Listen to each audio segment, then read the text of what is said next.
Après la vidéo sur l'organisation du cours, et avant que l'on rentre à proprement parler dans la technique, je vais vous expliquer pourquoi Python est un langage qui est très agréable à utiliser et qui peut servir à tout un tas d'applications. Donc Python est un langage qui a énormément de bonnes propriétés, parmi lesquelles il me semble la principale, c'est le fait que c'est un langage qui est très lisible. Donc je vais essayer de vous en convaincre, on va regarder la comparaison avec un certain nombre d'autres langages généralistes. Et je vais commencer par C++. Donc, à titre strictement indicatif, j'essaye juste de faire un point.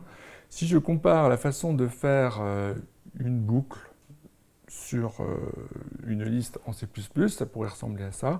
Donc en Python, vous allez voir que le code est déjà beaucoup plus court, il est beaucoup moins touffu. Vous remarquez qu'il n'y a pratiquement aucun sucre syntaxique, il n'y a pas de begin, de end, d'accolade, de choses comme ça. En fait, le langage a fait le parti pris d'avoir une syntaxe qui est orientée sur la présentation. Donc là, les deux phrases print et manage font partie du même bloc. L'œil humain le capte tout de suite. On n'a pas besoin de rajouter des accolades ou des choses de ce genre. Donc ça, c'est la première chose qui est importante à noter. Python a une syntaxe qui est articulée sur la présentation. Alors je fais une deuxième comparaison, cette fois-ci c'est avec Java. Alors j'avoue que j'ai pris un exemple qui est totalement pathologique, mais un programme simple qui fait Hello World, que vous trouvez dans tous les livres de programmation, en Java, ça ressemble à ce que vous voyez ici, c'est assez long, comme vous pouvez remarquer, il y a beaucoup de bavardage, beaucoup de boilerplate. Nous, en Python, on se retrouve avec un programme qui fait une seule ligne. Donc évidemment, à nouveau, c'est un exemple qui est pathologique, mais il est très important parce qu'il illustre le fait que certains langages comme Java ont une approche qui est dogmatique. Donc en Java, on a décidé qu'il fallait absolument que tout soit dans une classe, donc très bien. Du coup, dans un certain nombre de situations, on se retrouve à devoir faire des choses qui sont de cet ordre. Python, à l'inverse de ça, est un langage qui est totalement pragmatique. On aura l'occasion de revenir là-dessus. Alors je fais une troisième comparaison avec JavaScript. Donc cette fois-ci, j'ai pris le code qui calcule la liste des carrés d'un certain ensemble de choses.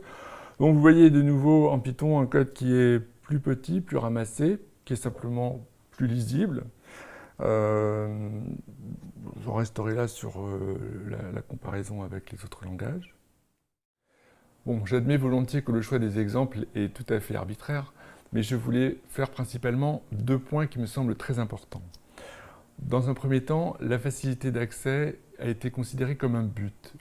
Python, c'est un langage qui est très lisible. Il a paru aux concepteurs très important de faire un langage avec lequel on pouvait facilement échanger, soit pour lire le code de quelqu'un d'autre, soit pour travailler avec quelqu'un d'autre. Donc ça n'est pas arrivé par hasard si le langage est aussi lisible, c'est vraiment un choix qui a été délibéré dès le départ. Et le deuxième point, c'est que les choix de conception sont vraiment guidés totalement par le pragmatisme. Donc par opposition à ce qu'on a pu voir tout à l'heure avec Java, il n'y a à aucun moment dans la conception de Python des choix qui auraient été faits en disant il faut que telle ou telle propriété soit vraie. Non, c'est pas comme ça que ça fonctionne. On se dit, on rencontre un problème, quelle est la meilleure façon de régler ce problème?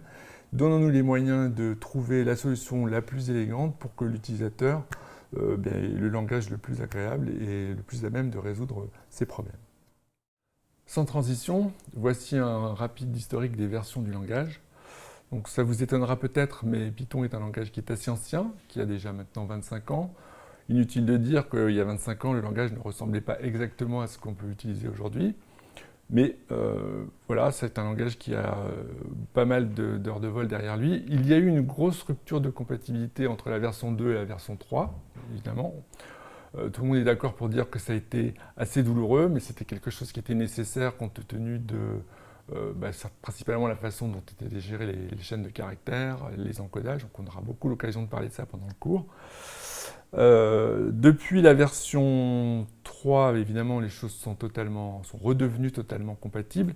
Et donc, vous avez un langage qui a une grosse histoire, qui n'a eu qu'une seule rupture de compatibilité en 25 ans, ce qui, si vous le comparez à d'autres langages, est tout à fait raisonnable. Et donc, ça me donne l'occasion de parler d'une autre bonne propriété de Python, qui est sa stabilité. Donc, stabilité du langage parce que la version 2.7, qui est donc la dernière version 2 qui a été réalisée, est maintenue alors qu'elle était censée être devenue obsolète en 2010, puisque quand on est sorti la version 3, elle a quand même été maintenue jusqu'en 2020. Donc c'est un langage, comme tous les langages évidemment mainstream, tient à cœur de rester compatible pendant une très longue durée. C'est ce qui a été fait. Je prends cette occasion pour vous parler de la librairie standard. Donc la librairie standard, c'est l'ensemble des utilitaires qui sont packagés avec Python. Ça fait partie du langage, au sens où ça fait partie de l'installation du langage. Et surtout, c'est maintenu au même titre que le langage. Donc si vous utilisez un morceau de la librairie standard, vous êtes tout à fait certain que sur la longue durée, si c'est un sujet qui vous intéresse, votre librairie elle sera maintenue et vous pourrez l'utiliser de manière pérenne. Je signale aussi rapidement que Python est un langage portable, ce qui signifie qu'il va fonctionner à l'identique sur Windows, Mac, Linux. On le trouve même sur des devices comme Raspberry Pi, donc c'est un atout assez intéressant. Il y a naturellement une très grosse base de code disponible en Python. Donc, outre les grands domaines que j'ai déjà signalés, vous pouvez créer un site web, c'est extrêmement pratique. Mais au-delà de ça, vous pouvez trouver une librairie pour faire n'importe quoi. Si vous avez besoin de causer à votre porte de garage, il y a certainement quelque chose qui a été écrit quelque part pour le faire. Une autre critique que j'entends assez fréquemment au sujet de Python, c'est le fait que ça n'est pas performant. En fait, la plupart du temps, les problèmes qui ont besoin d'une grosse quantité de cycles ont été réglés en wrappant du code compilé, typiquement écrit en C++, avec une interface Python. C'est le cas par exemple de NumPy. Ce qui fait qu'à la fin du compte, avec Python, vous retrouvez un langage, vous avez des types de bases très puissants, donc les dictionnaires dont on va parler, les ensembles, y compris les tableaux NumPy. Vous avez la gestion automatique de la mémoire, ce qui vous permet de ne pas avoir à libérer, vous avez un garbage collector qui va faire le travail pour vous. Vous avez un langage interprété, et avec l'addition des notebooks Jupyter dont on va parler, vous vous retrouvez avec un système de développement qui vous permet d'atteindre une vitesse de développement extrêmement rapide. Je finirai en vous disant un mot de la licence et de la gouvernance. Donc, les droits sont détenus par la PSF, la Python Software Foundation, qui est une organisation à but non lucratif. L'avantage de ça, c'est que la licence vous permet de faire de Python à peu près ce que vous voulez, y compris à des fins commerciales. En termes d'évolution, parce qu'il y a encore des évolutions aujourd'hui, vous verrez par exemple lorsqu'on parlera de programmation asynchrone qu'il y a vraiment des choses encore très innovantes qui sont ajoutées, c'est un langage qui est très vivant. Donc la façon dont ça se passe, c'est qu'il y a un débat de nature démocratique qui se passe autour des différentes propositions qui sont faites. Et la décision, en dernier recours, revient au créateur du langage, qui s'appelle Guido van Rossum, qui s'est intitulé lui-même le dictateur à vie, bénévole du langage. Donc c'est la façon dont les évolutions sont faites, et c'est certainement pour cette raison que la cohérence du langage a pu être préservée pendant une durée aussi longue. Donc j'espère vous avoir convaincu que vous avez fait le bon choix en vous inscrivant à ce MOOC. Dans la prochaine vidéo, je vous montrerai comment on utilise les outils Python et les notebooks.